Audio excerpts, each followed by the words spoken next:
Hello दोस्तों, नमस्कार।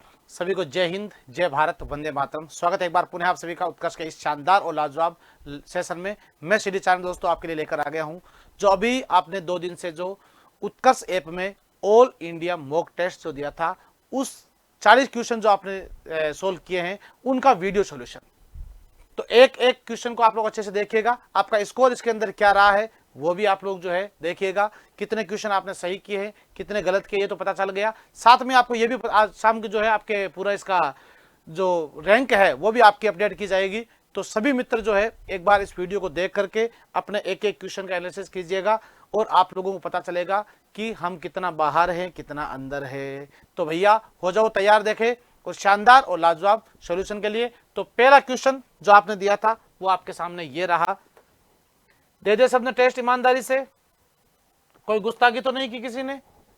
हाँ। मेजर ध्यानचंद खेल रत्न पुरस्कार 2024 से सम्मानित व्यक्तियों के संदर्भ में सुमेलित युग्म का सही चयन कीजिए भाई। 2024 में मेजर ध्यानचंद खेल रत्न पुरस्कार किस किस को मिला हुआ है? तो आप सभी को ज्ञात हो कि मेजर ध्यानचंद खेल रत्न जो है भारत में खेल के क्षेत्र में दिया जाने वाला सबसे बड़ा पुरस्कार है, सबसे बड़ा पुरस्कार। और आपको यह भी ज्ञात होगा कि यह कब प्रारंभ हुआ था? 1991 ईस्वी में प्रारंभ हुआ था और प्रारंभ में इसका नाम था राजीव गांधी खेल रत्न अवार्ड। किसके नाम से था रे? राजीव गांधी खेल रत्न अवार्ड। नाम इसका चेंज कब हुआ था? 6 अगस्त 2021 ईस्वी को इसका नाम किसके नाम से रख दिया गया था? मेजर ध्यानचंद खेल रत्न पुरस्कार रख दिया गया था। और फिर अगले ही दिन 7 अगस्त को आपको पता हो कि गोल्ड मेडल जीता था नीरज चोपड़ा ने टोक्यो ओलंपिक में। अब प्रश्न आता है कि सबसे पहले प्रथम विजेता कौन थे इसके अंदर? तो प्रथम विजेता पहली बार ये मिला था विश्वनाथ आनंद को। विश्वनाथ आनंद जो शतरंज के और भारत के प्रथम ग्रैंड मास्टर, शतरंज के बेताज बादशाह। और दोस्तों याद रखें, प्रश्न आया कि 2024 में किसको मिला था? तो डी गुकेश को जी बिल्कुल मिला था, हरमनप्रीत सिंह को बिल्कुल मिला था। और ये किसे? हॉकी से याद रखना है। और प्रवीण कुमार पैरा एथलेटिक्स है, इनको भी मिला था। यानी उपरोक्त सभी। साथ में एक नाम मैं आपको और ऐड कर देता हूं, वो नाम कर देता हूं मनु भाकर। मनु भाकर, चारों को मिला था मनु भाकर। तो मनु भाकर शूटिंग। आपका यहां पर करेक्ट आंसर क्या होगा भाई? करेक्ट आंसर होगा आपका डी। राइट आंसर क्या हो जाएगा? डी। उपरोक्त सभी आपका यहां पर बिल्कुल करेक्ट है। साथ में मनु भाकर का नाम भी आपको याद रखना है। खेल के क्षेत्र में दिया जाने वाला सबसे बड़ा पुरस्कार भारत का कौन सा है? तो मेजर ध्यानचंद खेल रत्न पुरस्कार है। भारत का सर्वोच्च नागरिकता पुरस्कार कौन सा है? भारत रत्न है। साहित्य के क्षेत्र का सबसे बड़ा पुरस्कार कौन सा है? तो ज्ञानपीठ है। भारत में वीरता के क्षेत्र में दिया जाने वाला सबसे बड़ा पुरस्कार परमवीर चक्र है। भारत में फिल्म के क्षेत्र में दिया जाने वाला सबसे बड़ा पुरस्कार दादा साहब फाल्के अवार्ड है। तो ये याद रखना होता है। अगला क्वेश्चन आपके सामने ये रहा भाई। निम्नलिखित कथनों पर विचार करो। बढ़िया से करो भाई विचार। राष्ट्रपति द्रौपदी मुर्मू भारत की सबसे कम उम्र की राष्ट्रपति है, बिल्कुल सही बात है। इससे पहले नीलम संजीव रेड्डी जो है वो सबसे कम उम्र के थे। नीलम संजीव रेड्डी ये थे। इसके बाद में द्रौपदी मुर्मू जी, भारत की प्रथम आदिवासी महिला राष्ट्रपति भी यही है। और नीलम संजीव रेड्डी के बारे में भी ध्यान रखना कि भारत के एकमात्र निर्विरोध राष्ट्रपति है ये, निर्विरोध राष्ट्रपति। दूसरा पॉइंट है, द्रौपदी मुर्मू राष्ट्रपति पद ग्रहण करने से पूर्व छत्तीसगढ़ की राज्यपाल जी नहीं, छत्तीसगढ़ की नहीं थी ये थे भाई कहां के? झारखंड के राज्यपाल। राष्ट्रपति बनने से पूर्व झारखंड की राज्यपाल थी द्रौपदी मुर्मू। यानी एक सही हो गया इसके अंदर और एक हो गया गलत। उपरोक्त में से कौन सा कथन सत्य है? तो आप देखो यहां कई बार क्वेश्चन आता है ना, क्वेश्चन अपन गड़बड़ कर देते हैं। निम्न में से कौन सा कथन असत्य होता है? यहां पर अपन यहां सीधा यही पढ़ते हैं एग्जाम में, जल्दबाजी में सत्य ही पढ़ लेते हैं। हो सकता है अगले ने यहां पर असत्य भी दे दिया अपन को, तो प्रश्न को पढ़ करके फिर उत्तर देना होता है। यहां आपका राइट आंसर हो गया भाई नंबर 1। अगर आपसे ये पूछे कि भारत की प्रथम महिला राष्ट्रपति कौन थी? तो प्रथम महिला राष्ट्रपति थी प्रतिभा देवी सिंह पाटिल। प्रतिभा पाटिल। और प्रथम आदिवासी महिला नाम आए तो आपका उत्तर हो जाएगा द्रौपदी मुर्मू जी।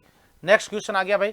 देव प्रयाग स्थान पर किन नदियों का संगम होता है? भागीरथी नदी और अलकनंदा का, अलकनंदा और मंदाकिनी का, गोमती और भागीरथी का, अलकनंदा और पिंडार का। तो सीधी सी बात है, देव प्रयाग में होता है भागीरथी और अलकनंदा का। भाई ध्यान रखो आप लोग, आप सभी को ज्ञात होना चाहिए कि गंगा नदी जो है, गंगा नदी का जब उद्गम होता है 2 धाराओं में होता है। ठीक है, एक तो होता है कौन किस नाम से? भागीरथी के नाम से, और एक होता है अलकनंदा के नाम से।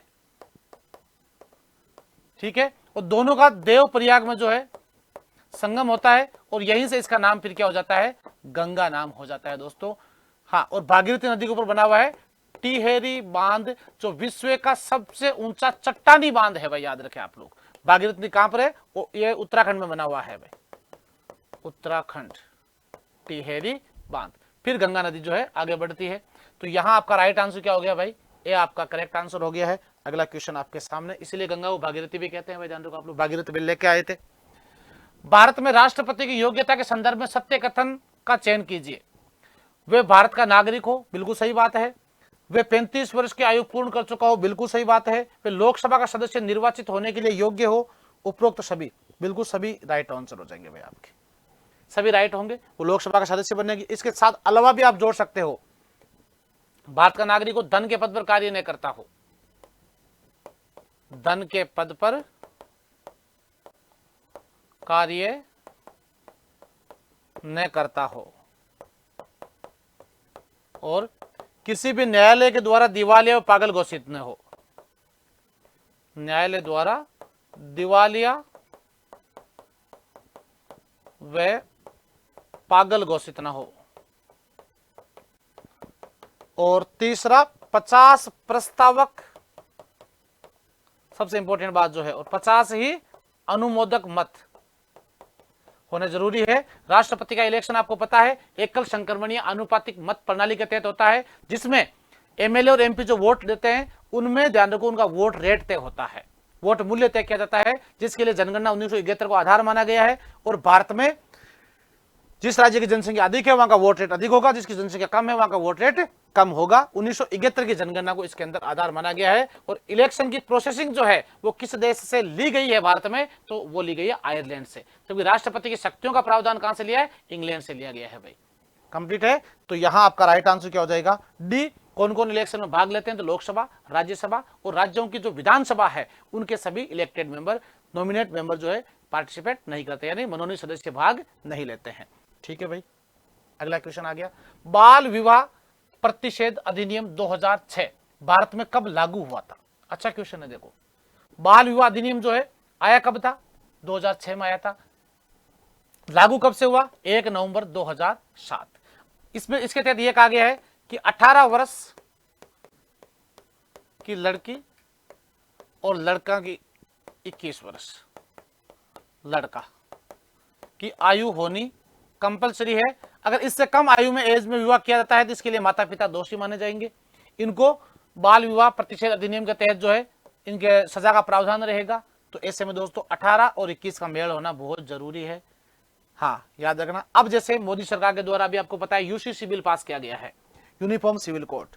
जैसे अभी पहला राज्य कौन सा है जिसने लागू कर दिया, उत्तराखंड। तो वहां पर जो है ये क्या इक्वलिटी हो जाएगी, लड़का और लड़की, क्योंकि सभी नागरिकों को समान अधिकार दिए जा रहे हैं। तो लड़का और लड़की दोनों की एज कितनी हो जाएगी, यहाँ पर 21 हो जाएगी भाई। तो यहाँ आपका राइट आंसर हो गया 1 नवंबर 2007 ईस्वी, आपका यहाँ पर बिल्कुल एक्यूरेट करेक्ट आंसर हो गया है भाई। अच्छा क्वेश्चन है ये भी। अगला क्वेश्चन आ रहा है आपके सामने, ये रहा, बताओ देखे। 38वें राष्ट्रीय खेलों के संदर्भ में निम्नलिखित कथनों पर विचार करो भाई, बढ़िया से करो। इन खेलों का मेजबान राज्य उत्तराखंड है। इस वर्ष इनकी थीम हरित खेल है। इसके तहत 32 खेल और 4 प्रदर्शन खेल का आयोजन किया जाएगा। उपरोक्त कथनों में से कौन सा कथन सत्य है, ये आपको बताना है। 38वें भाई ध्यान रखो आप लोग, ये खेलों को लेकर के जो क्वेश्चन आते हैं ना, ये आपके जो आजकल जो है मोदी सरकार के द्वारा शुरू किए गए जो ओलंपिक है भाई, ध्यान रखो आप लोग। तो ये सारे के सारे जो है इनके बारे में भी अपन को अच्छे से ध्यान रखना होता है। कंप्लीट बात है। और 38वें खेल जो है इनके संदर्भ में कौन सा कथन जो है आपके सही है और कौन सा कथन जो है गलत है। हाँ हाँ, तो यहां आपका राइट आंसर हो जाएगा भाई 1, 2 और 3, 1, 2 और 3, यानी कि डी आपका यहां पर बिल्कुल करेक्ट आंसर। यानी इन खेलों का मेजबान उत्तराखंड है। इसका हरित खेल इस बार जो थीम है इसकी, इनमें 32 खेल और 4 प्रदर्शन खेल का आयोजन किया जाएगा। यानी टोटल आपका डी आपका यहां पर करेक्ट आंसर हो गया है। अगला क्वेश्चन, हाल ही में चर्चा में रहा धनौरी वेटलैंड किस राज्य में स्थित है। धनौरी वेटलैंड काफी चर्चा में, और वैसे भी अपन जानते ही अच्छे से कि ये कहां पर है भाई, उत्तराखंड सॉरी उत्तर प्रदेश, माफी चाहता हूं, जिसकी राजधानी कहां पर है, लखनऊ यूपी। और किस नदी के किनारे हैं?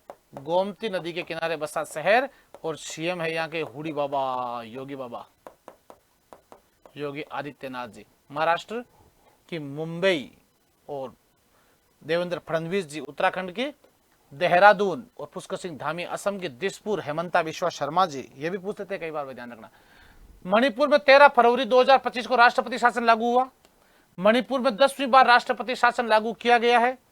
नहीं, पहली बात तो ये, मणिपुर में 11वीं बार लागू हो गया भाई। अब तक सर्वाधिक बार राष्ट्रपति शासन लग गया है मणिपुर में। मणिपुर विधानसभा का बजट सत्र 10 फरवरी 2025 को प्रस्तावित था, किंतु इसके शुरुआत होने से एक दिन पहले ही मुख्यमंत्री ने 9 फरवरी को ही इस्तीफा दे दिया था। कौन से कथन जो है इसमें सत्य है? तो 1 सही है, 3 सही है, 1 और 3 कहां पर है? ये रहा, चलो सी आपका राइट आंसर है। याद रखना है, अब तक सर्वाधिक बार राष्ट्रपति शासन लगे अनुच्छेद 360, वो मणिपुर में ही लगा है 11 बार। इससे पहले यूपी और मणिपुर बराबर थे 10-10 बार, अब यूपी में है 10 बार, मणिपुर में हो गया 11 बार, और अपने राजस्थान में लगा हुआ है अब तक 10 बार, सॉरी माफी चाहता हूं 4 बार। जब किसी राज्य में संवैधानिक तंत्र फेल हो जाता है तो उस राज्य में जो है राष्ट्रपति शासन लागू कर दिया जाता है। अगला क्वेश्चन ये रहा, हाल ही में चर्चा में रही बहुस्तरीय ड्रोन रोधी प्रणाली भार्गवास्त्र किसके द्वारा विकसित की गई है? डीआरडीओ के द्वारा, इसरो के द्वारा, HAL या EEL? बिल्कुल, ये क्वेश्चन मैं आपको पहले भी करवा चुका हूं। EEL आपका करेक्ट आंसर होगा। डीआरडीओ जिसकी स्थापना 1958 ईस्वी में हुई थी, डिफेंस रिसर्च डेवलपमेंट ऑर्गेनाइजेशन, जिसका हेडक्वार्टर है नई दिल्ली में।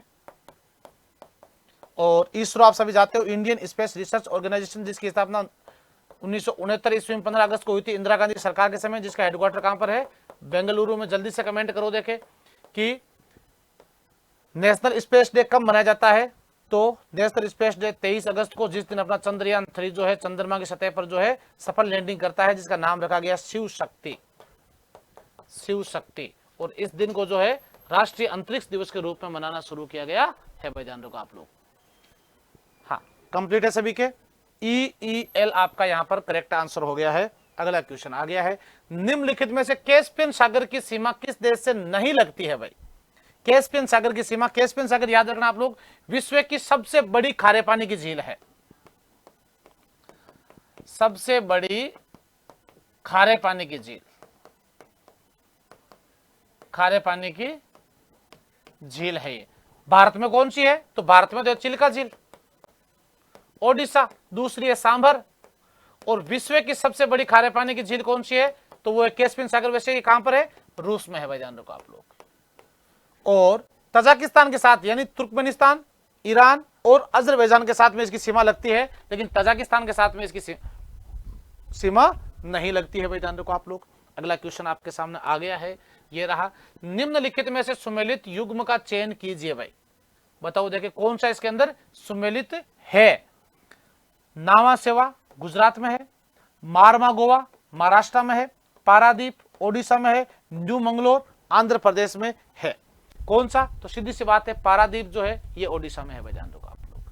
पारादीप कहां पर है? ओडिशा, यानी कि आपका करेक्ट आंसर क्या हो जाएगा यहाँ पर? सी आपका यहाँ पर बिल्कुल बंदरगांव को लेकर के जो पूछा गया है, पारादीप बंदरगाह जो है ये ओडिशा में है, न्यू मंगलोर कर्नाटक वगैरह। तो यहाँ नेक्स्ट आ गया, हाल ही में federal bureau of investigation FBI का निदेशक किसे नियुक्त किया गया है? दोस्तों ध्यान रखना भाई, FBI का निदेशक जो है वो किसको नियुक्त किया गया है? तो याद रखे भाई आप लोग, काश पटेल को भाई, ध्यान रखो आप लोग, किसको नियुक्त किया गया है? काश पटेल। जैसे अभी पूछते हैं आपसे, हाल ही में जो अपना निर्वाचन आयोग है, निर्वाचन आयोग का अध्यक्ष किसे नियुक्त किया गया है? तो निर्वाचन आयोग का अध्यक्ष जो है नियुक्त हुए ज्ञानेश कुमार जी। किसके स्थान पर? राजीव कुमार के स्थान पर, राजीव कुमार। हाल ही में यूपीएससी के अध्यक्ष किसको बनाया गया है? यूपीएससी के अध्यक्ष कौन बने हैं रे? तो यूपीएससी के अध्यक्ष बने हैं प्रीति सूदन। प्रीति सूदन किसका स्थान लिया है? डॉक्टर मनोज सोनी जी का स्थान लिया है। तो यहां आपका राइट आंसर क्या हो गया भाई? सी आपका यहां पर करेक्ट आंसर हो गया है। अगला क्वेश्चन आपके सामने आ गया है, विश्व की सबसे लंबी झील टांगनिका किस महाद्वीप में स्थित है भाई? ध्यान रखो आप लोग भाई, टांगनिका झील जो है किस महाद्वीप में है? अफ्रीका में सबसे लंबी झील है भाई, ध्यान रखो आप लोग। अगर आपसे ये पूछे कि विश्व की सबसे ऊंची झील जो है वो कहां, ऊंची झील कौन सी है, तो विश्व की सबसे ऊंची झील है टिटिकाका झील। विश्व की सबसे गहरी झील कौन सी है, तो आपका हो जाएगा बैकाल झील, रूस। याद रखना आपको, है ना, बैकाल झील, रूस। ये विश्व की सबसे गहरी झील है। विश्व की सबसे बड़ी खारे पानी की झील कौन सी है, कैस्पियन सागर, मैंने आपको बताया। विश्व की सबसे बड़ी मीठे पानी की झील कौन सी है, तो लेक सुपीरियर झील है भाई, ध्यान रखो आप लोग। तो ऐसे क्वेश्चन जो है ऊंचा लंबा को लेकर के आपसे पूछ सकते हैं। अफ्रीका आपका यहां पर बिल्कुल करेक्ट आंसर हो गया है। और साथ में ये याद रखना, अफ्रीका को जो है अंध महाद्वीप भी कहा जाता है, अंध महाद्वीप। और अफ्रीका को सांपों का देश भी कहा जाता है। और विश्व का सबसे बड़ा जो मरुस्थल है सहारा, वो भी अफ्रीका में ही है। अगला क्वेश्चन ये रहा, निम्नलिखित में से कौन सा एक पूर्वी तट मैदान नहीं है, उत्कल तट, कोरामंडल, उत्तरी सरकार या फिर कन्नड़ तट। निम्न में से कौन सा एक पूर्वी तटीय मैदान नहीं है, तो सीधी सी बात है भाई, यहां आपका राइट आंसर हो जाएगा कन्नड़ तट। कोई लंबा चौड़ा इतिहास नहीं जाना, आपको केवल इतना ध्यान रखना है, ये पूर्वी तटीय मैदान नहीं है। बाकी ये तीनों क्या है, पूर्व के सेक्टर के। अगला क्वेश्चन आपके सामने है, राष्ट्रीय हल्दी बोर्ड का शुभारंभ कहां किया गया था, मोदी ने किया था। आपको जानकारी के लिए बता दूं, नरेंद्र मोदी भारत के प्रधानमंत्री, जिनके द्वारा कहां पर किया गया था, नई दिल्ली में किया गया था भाई, ध्यान रखो आप लोग। कहां पर किया गया था, नई दिल्ली में, राष्ट्रीय हल्दी बोर्ड को लेकर के। अगला क्वेश्चन, फिडे शतरंज विश्व कप 2025 इंपोर्टेंट कर लेना भाई, मोस्ट और इंपोर्टेंट कर लेना। फिडे शतरंज विश्व चैंपियनशिप 2025 की मेजबानी भारत कर रहा है, बात खत्म। फिडे शतरंज, फिडे किस देश, किस खेल संबंधित है, शतरंज से संबंधित है। अगर बात करूं आपसे शतरंज की, तो विश्व में शतरंज के वर्तमान में सबसे बड़े खिलाड़ी कौन है, तो याद रखना मैग्नस कार्लसन। मैग्नस कार्लसन किस देश का है भाई, नॉर्वे के। और भारत में सबसे बड़ा नाम में एक तो डी गुकेश है ही अपने, और इसके बाद में आर प्रज्ञानानंद, आर प्रज्ञानानंद जी भाई, तो सी विश्वनाथ आनंद है ही, पुराने बादशाह। विश्व आर्द्रभूमि दिवस किस वर्ष मनाया जाता है, 2 फरवरी को मनाया जाता है। आर्द्रभूमि यानी आप सभी को पता हो, ईरान में, इराक में जो एक जगह है रामसर, जहां पर एक रामसर सम्मेलन हुआ था भाई 1971 में, और 2 फरवरी को हुआ था। इस विश्व आर्द्रभूमि के रूप में संरक्षित किया गया है। तो यहां आपका भारत में जो है 89 टोटल विश्व आर्द्रभूमि सेक्टर जो है हो गए हैं। तो 2 फरवरी आपका यहां पर बिल्कुल करेक्ट आंसर हो गया है भाई, ध्यान रखें आप लोग। अगला, निम्नलिखित में से कौन सी एक रबी की फसल नहीं है, जो चना, सरसों, सोयाबीन तो नहीं हुई है, ये लो, सोयाबीन जो है वो रबी की फसल नहीं है भाई, ध्यान रखो आप। रबी की फसल क्या होती है, देखो, एक तो होती है खरीफ की फसल, एक तो क्या होती है खरीफ, एक होती है रबी की, और एक होती है जायद फसल। जायद फसल, खरीफ की फसल ध्यान रखो, जिसकी बुआई किस समय की जाती है, अपने जो लगभग राजस्थान में विशेष है अपने जून जुलाई में, और अगस्त अक्टूबर नवंबर में इसकी कटाई कर देते हैं। फिर अक्टूबर नवंबर में जो है इसकी बुआई हो जाती है, और फरवरी मार्च में जो है इसकी कटाई हो जाती है। और फिर मार्च अप्रैल में जो एक नगदी फसल भी कहते हैं अपन, खरबूजा, तरबूजा, तरकाकड़ी वगैरह नहीं होती क्या खरीफ में, जैसे अपने बाजरा वगैरह जो मोट गंवार होते हैं, तिल होते हैं, ये सारे खरीफ की फसल हो जाती है इसके अंदर। तो यहाँ आपका राइट आंसर क्या हो जाएगा, डी आपका करेक्ट आंसर हो गया। अगला क्वेश्चन आपके सामने है, निम्नलिखित में से किसने आंध्र सातवाहन वंश की स्थापना की थी, जो मगध का अंतिम राजवंश हुआ था, पता है आपको, सिमुक। गौतमीपुत्र सातकर्णी जो है इसका राजा हुआ था हालांकि। और ध्यान रखना सिमुक जो है, और ध्यान रखना इससे पहले जो वंश चलता था उसका अंतिम राजा सुशर्मा था। सुशर्मा की हत्या करके ही सिमुक जो है आंध्र सातवाहन वंश की नींव लगाता है। सुशर्मा किस वंश का राजा होता है, कणव वंश का। कणव वंश जिसका संस्थापक था वासुदेव, वासुदेव, और अंतिम राजा हुआ था सुशर्मा, जिसकी हत्या करके सिमुक जो है आंध्र सातवाहन वंश की नींव लगाता है। और सिमुक जो है ये दोस्तों आपके आंध्र सातवाहन वंश जो है ये मगध का अंतिम राजवंश हुआ था, 7वां राजवंश। इसी काल में भारत में पहली बार शीशे के सिक्के चले थे भाई, शीशे के सिक्के भारत में चलाए गए थे, और ये मात्र शतात्मक राजवंश भी था। तो यानी डी आपका यहां पर बिल्कुल क्या हो गया है, करेक्ट आंसर हो गया है। अगला क्वेश्चन आपके सामने है, किस अमेरिकी खेल पत्रकार ने नीरज चोपड़ा को सर्वश्रेष्ठ भाला फेंक खिलाड़ी के रूप में चुना है? सर्वश्रेष्ठ भाला फेंक यांकीगज मैगजीन ने, एथलॉन स्पोर्ट्स ने, दे बार हॉर्स ने, ट्रैक एंड फील्ड न्यूज ने। तो ट्रैक एंड फील्ड न्यूज अमेरिकी है, जिसने नीरज चोपड़ा को विश्व का सर्वश्रेष्ठ एथलीट, पाकिस्तान वाले को तो 5 नंबर पर रखा है, जान रखो। आप क्या नाम था उसका, शेहबाज नदीम।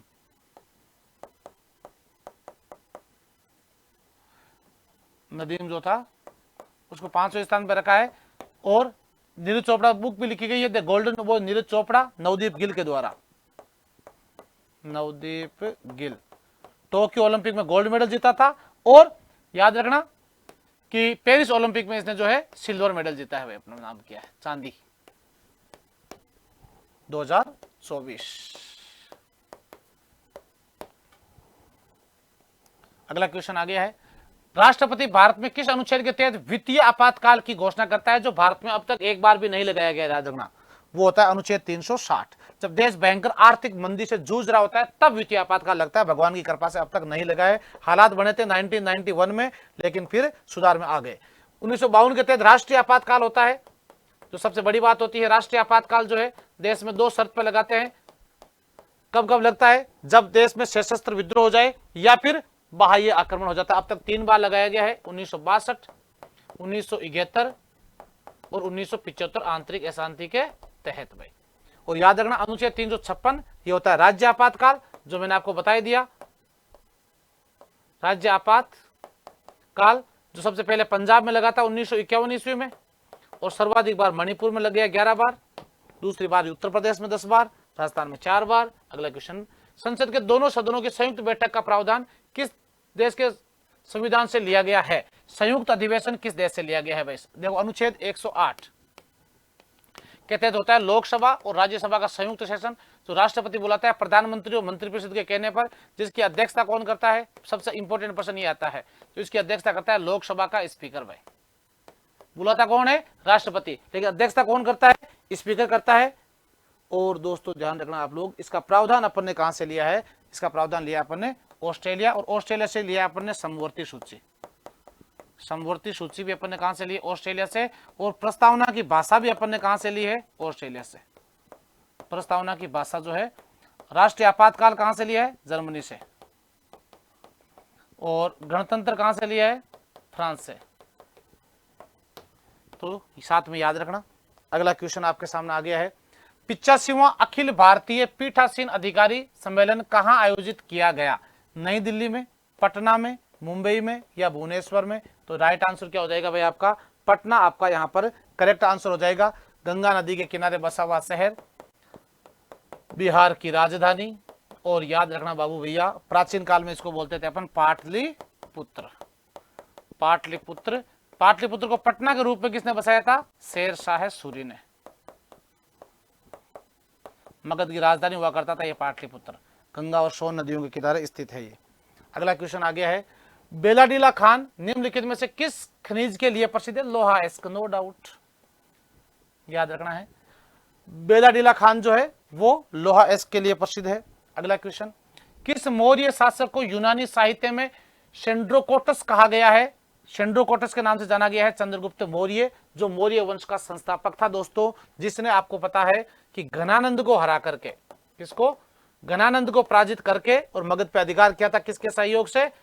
महान विद्वान चाणक्य के सहयोग से, जिसने अर्थशास्त्र नाम से ग्रंथ लिखा था। ठीक है, तो यहां आपका राइट आंसर क्या हो जाएगा भाई?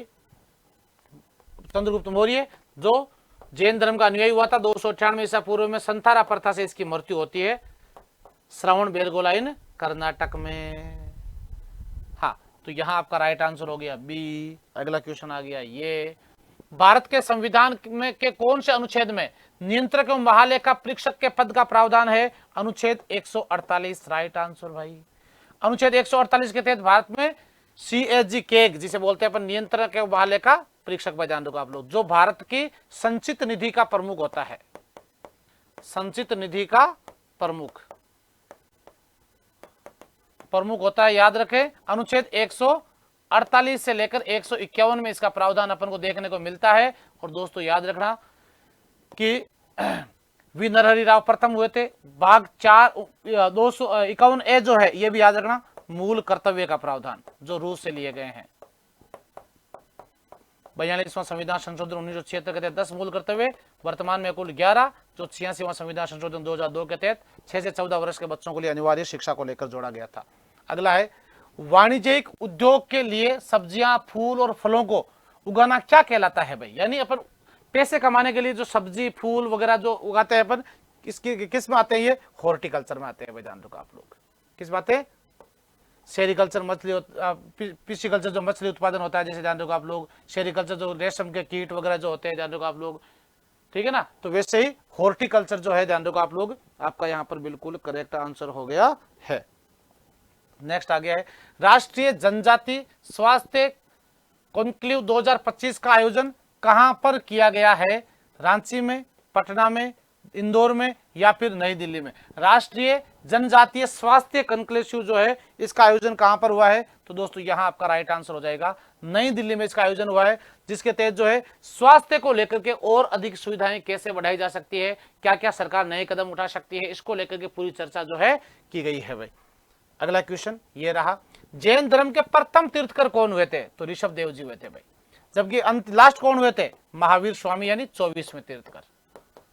24वें तीर्थकर अंतिम तीर्थकर हुए थे। तो संस्थापक अगर आपसे पूछे तो महावीर ऋषभ देव जी, और वास्तविक संस्थापक पूछे तो महावीर स्वामी जी हुए थे भाई, जिनके बचपन का नाम था वर्धमान, पिता का नाम था सिद्धार्थ,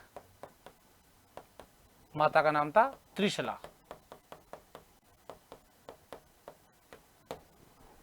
तो यहां आपका राइट आंसर हो गया भाई ऋषभ देव जी। अगला क्वेश्चन, खारदुल्ला दर्रा किस राज्य में स्थित है? उत्तराखंड में है, हिमाचल प्रदेश, लद्दाख, लिपुलेख अरुणाचल प्रदेश, रोहतांग दर्रा, रोहतांग दर्रा जहां पर अटल टनल बनी है, अटल टनल। एक ध्यान रखना, यांगयाक दर्रा, यांगयाक दर्रा जहां से अपने ब्रह्मपुत्र नदी प्रवेश करती है, अरुणाचल प्रदेश, ध्यान रखो आप लोग, ठीक है। लिपुलेख यहां पर दोनों को जैसे आपस में जोड़ता है वैसे लिपुलेख उत्तराखंड वाला, और रोहतांग दर्रा हिमाचल प्रदेश। अगला क्वेश्चन ये रहा, निम्नलिखित में से कौन सा एक युग्म सही सुमेलित रेलवे जोन मुख्यालय है? दक्षिण रेलवे जोन गोरखपुर, उत्तरी भुवनेश्वर, उत्तर पश्चिम रेलवे जोन ये तो जयपुर में यार अपना, ध्यान रखो आप लोग। पूर्वी रेलवे जोन कोलकाता, बिल्कुल राइट आंसर है भाई, ध्यान रखो आप लोग। हाँ, उत्तरी मध्य रेलवे जोन जो है आपके मध्य प्रदेश में। तो यहां आपका राइट आंसर क्या हो जाएगा? सी आपका बिल्कुल यहां पर पूर्वी रेलवे जोन जो है इसका मुख्यालय कहां पर है? कोलकाता में है। तनक किस धर्म संप्रदाय का पवित्र ग्रंथ है? तनक जैसे अपन कहते हैं ना भाई, अपने हिंदू धर्म में रामायण है, महाभारत है, वैसे ही अपन कहते हैं कि भाई जैन ग्रंथों को जो है, जैन धर्म त्रिरत्न ग्रंथ है जैसे, और जैन बौद्ध ग्रंथों को अपन बोलते हैं जातक होते हैं, जैन ग्रंथों में जैसे आगम बोलते हैं आगम, वैसे ही अपन इस्लाम में बोलते हैं कुरान, और ईसाई धर्म में बोलते हैं अपन बाइबल। वैसे ही यहूदियों में यहूदी सबसे ज्यादा वर्तमान में कहां पर जेव, ये है इजराइल में। यहूदियों का देश किसे बोलते हैं? इजराइल। इसे मिसाइलों का देश भी बोलते हैं, डेमो भी देता है, भारी है। जहां के पीएम कौन है? बेंजामिन नेतन्याहू, यरूशलेम जहां की कैपिटल है। वर्तमान में चल ही रहा है, पता है आपको। भारत के कितने प्रतिशत क्षेत्र में पर्वतीय क्षेत्र का विस्तार है? 10.6% में भाई। कितने में भाई?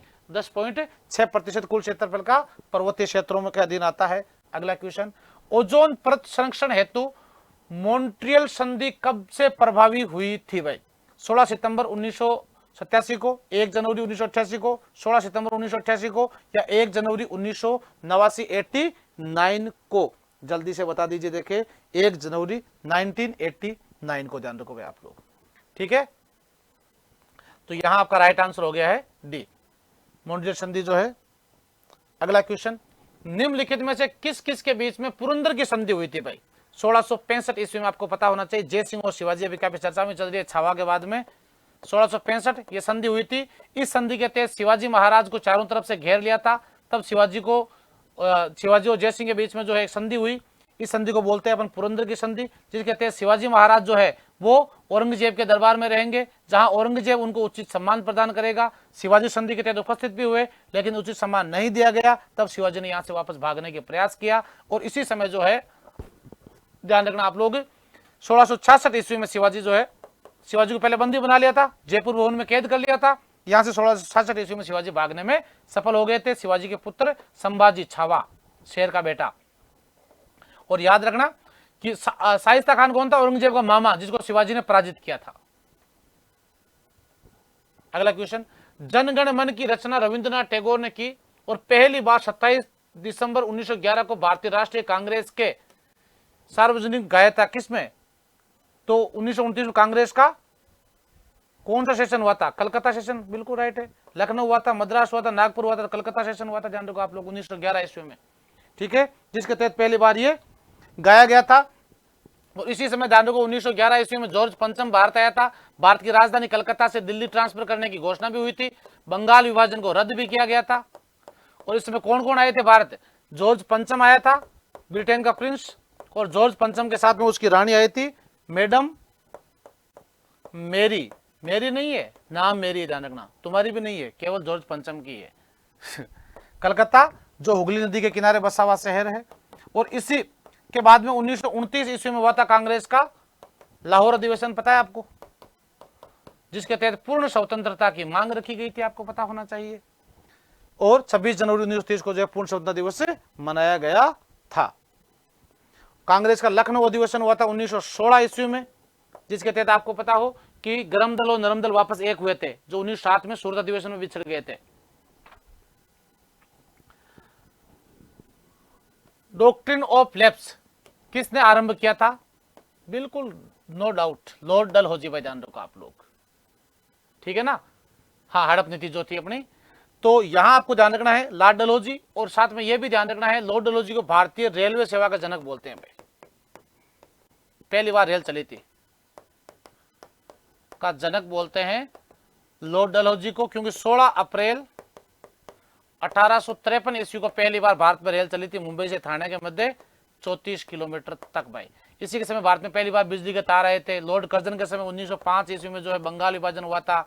6 में मुस्लिम लीग पार्टी की स्थापना हुई थी। ध्यान रखो, वेलेजली को जो है भारत में सहायक संधि के लिए जानते हैं अपन।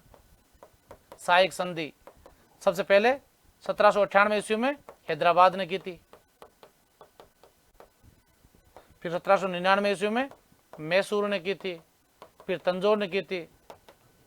तो यहां आपका राइट आंसर क्या हो गया है? ये आपका करेक्ट आंसर हो गया है। ये लो भाई नेक्स्ट, निम्नलिखित में से असम में भक्ति आंदोलन का प्रचार वाले प्रमुख संत कौन थे? शंकर देव जी थे। भाई ये लो, शंकर देव जी राइट आंसर आपका। असम में भक्ति आंदोलन का प्रमुख प्रचार करने वाले वल्लभाचार्य जी, जिन्होंने वल्लभ संप्रदाय की स्थापना की थी। ध्यान रखना, वल्लभ संप्रदाय, इसके प्रमुख पीठ कहां पर है? नाथ द्वारा में, श्री नाथ द्वारा राजसमंद अपने भारत में। सूरदास जी सूर साहित्य। अगला क्वेश्चन, निम्नलिखित में से मरुस्थलीकरण वृद्धि का कारण है?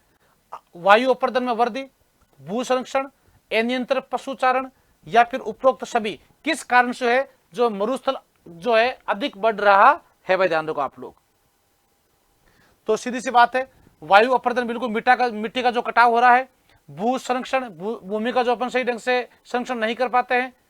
भू संरक्षण नहीं है, भू क्षरण है, शरण, यानी भूमि को अपन सही ढंग से यूज नहीं करते, जो पेड़ों की कटाई वगैरह वगैरह जो करते हैं। अनियंत्रित पशुचरण, बिल्कुल ध्यान रखो आप लोग, जो जानवर जो है पेड़ों को नुकसान पहुंचाते हैं। ये सभी कारण है जिससे मरुस्थलीकरण जो है वो बढ़ रहा है। भाई ध्यान रखो, नियंत्रण जो है, पहाड़ों की कटाई देख लो आप लोग, पेड़ों की कटाई देख लो, ये सभी जो है आपके मृदा अपर्दन के या मरुस्थलीकरण के प्रमुख रीजन होते हैं, प्रमुख कारण होते हैं। और नेक्स्ट है, काराकोरम पर्वत श्रेणी की सर्वोच्च चोटी कौन सी है? काराकोरम की है भाई गोडविन ऑस्टिन, जो कहां पर है? पीओके में, जो भारत की सबसे ऊंची चोटी है 8611 मीटर। और पूर्णतः भारत में स्थित सबसे ऊंची चोटी है कंचनजंगा, जो कि है सिक्किम में, 8598 मीटर ऊंची चोटी। भाई ध्यान रखो आप लोग, ये भारत में है पूर्णतः सिक्किम में। कंचनजंगा 8,598 मीटर। और दोस्तों विश्व का जो सबसे बड़ा कर्मचारियों का जो डिपार्टमेंट है वो कौन सा है? इंडियन रेलवे है। अगर आपका सपना है इंडियन रेलवे को ज्वाइन करने का तो all India railway open mock test जो है, ध्यान रखना, मैंने आपको बताया था पहला टेस्ट हुआ, इसका सॉल्यूशन हमने किया, आज आपके जो इसका पूरा रिजल्ट जारी किया जाएगा। नेक्स्ट जो स्टार्ट डेट जो है कितनी तारीख है? 5 अप्रैल, याद रखना, पहले आप लोग नोट कर लो, अच्छे से नोट कीजिएगा। कितनी तारीख है? 5 अप्रैल 2025। और टेस्ट स्टार्ट होगा आपका सैटरडे को सुबह 9 बजे ठीक। टेस्ट खत्म होगा आपका मंडे को 7 अप्रैल को शाम की रात्रि 9 बजे तक। वीडियो सॉल्यूशन होगा आपको ट्यूसडे का, फिक्स वार तय किया हुआ है 2 बजे एसएससी उत्कर्ष यूट्यूब चैनल पर। जैसे ये हो रहा है वैसे ये वो होगा। टेस्ट का रिजल्ट होगा आपका उसी दिन, यानी जिस दिन आपका टेस्ट होगा, जैसे आज ये टेस्ट हुआ है ना, तो शाम की 5 बजे आपका इसका रिजल्ट जारी होगा, आपकी रैंक जारी होगी, तो वो ठीक शाम की 5 बजे उत्कर्ष ऐप में। तो आप लोग इस टेस्ट को अवश्य दीजिएगा। और दोस्तों ध्यान रखना कि इस बार रेलवे में जाने के लिए, सपने को साकार करने के लिए आप लोग जो है हमारे रेलवे में जो लाइव फ्रॉम स्टूडियो बैच चल रहे हैं उनके साथ जुड़ करके भी आप अपनी तैयारी को जो है बढ़िया तरीके से आगे बढ़ा सकते हैं।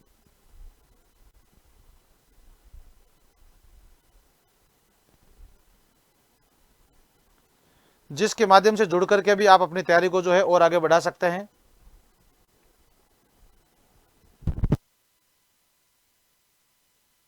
और दोस्तों ध्यान रखना ये 40 क्वेश्चन थे और आपके कितने क्वेश्चन सही हुए हैं आप लोग एक बार जो है इस YouTube के लास्ट में जब वीडियो पूरा सॉल्यूशन आप लोग देख ले उसके बाद में कमेंट अवश्य कीजिएगा। और आप ये भी बताइएगा हमारी ये स्कीम आपको कितनी अच्छी लगी है, क्योंकि पहले ऐप में पूरा आपसे टेस्ट दिलवाना, फिर उसी ऐप में जो है आपको टेस्ट दिलवाने के बाद में फिर यूट्यूब पर आपके इस वीडियो का सॉल्यूशन करवाना, फिर आपकी ऑल इंडिया में आपकी रैंक जारी करना, जहां आपको यह आंकलन तय होता है कि मैं कितना पानी में हूं, कितना बाहर हूं। तो दोस्तों ध्यान रखना 40 वो क्वेश्चन जो सिलेक्टेड क्वेश्चन है, अच्छे क्वेश्चन है, शानदार तरीके से हमने तैयार किए हैं और आपके लिए बहुत ही कारगर सिद्ध होने वाले क्वेश्चन भी है भाई, ध्यान रखें आप लोग, ठीक है। तो इसके साथ ही अब आपके लिए नई चीज क्या है, तो देखो एसएससी और railway test series master pass आपके लिए उत्कर्ष ऐप में अवेलेबल है। तो दोस्तों इससे भी आप लोग जुड़ सकते हो। SSC railway test series master pass exam cover, यानी रेलवे और एसएससी के एक साथ ही कर दिया मास्टर पास टेस्ट सीरीज का, ताकि आपको किसी की भी तैयारी करो कॉमन हो जाएगा आपके लिए। और ये दोस्तों आपको मिल रही है मात्र और मात्र 400 रुपए में, ठीक है, जिसमें सीजीएल है, जीडी कांस्टेबल है, एमटीएस है, सीपीओ है, आरआरबी, एनटीपीसी है, ग्रुप डी है, दिल्ली पुलिस है, आरपीएफ एग्जाम्स मोर। और याद रखें दोस्तों कि टेस्ट सीरीज दो, ध्यान रखो आप लोग मास्टर पास के माध्यम से आप ज्वाइन करना चाहते हैं 1500 नहीं, ओनली 500 रुपए में भाई, ध्यान रखो आप लोग। एसएससी और railway, SSC railway test series master pass, हाँ इसमें एग्जाम ये कवर हो रहा है, इसमें एग्जाम ये कवर हो रहा है, ये 6 मंथ की वैलिडिटी के साथ में और ये 12 मंथ की वैलिडिटी के साथ में, ध्यान रखो आप लोग, है ना। 12 मंथ के एक से 100 रुपए का फर्क है, 6 महीने की वैलिडिटी एक्स्ट्रा आ रही है 500। और जो भी अपनी हमारी नई टेस्ट सीरीज आएगी ना वो अपना आप आपके मोबाइल ऐप में अपडेट हो जाएगी बस, ठीक है। तो ये था अपना आज का सेशन, आपको कैसा लगा और कमेंट बॉक्स में अपनी राय अवश्य दीजिएगा। तो मिलते हैं अगली क्लास में, तब तक दीजिए आप लोग मुझे इजाजत। मैं श्री चारण दोस्तों पुनः आप सभी का उत्कर्ष में बहुत बहुत स्वागत और अभिनंदन करता हूं। कमेंट बॉक्स में मेरा निवेदन है आपसे कि आप लोग अपनी उचित राय अवश्य दीजिएगा सेशन समाप्त होने के बाद में। ओके, जय हिंद, जय भारत, वंदे मातरम।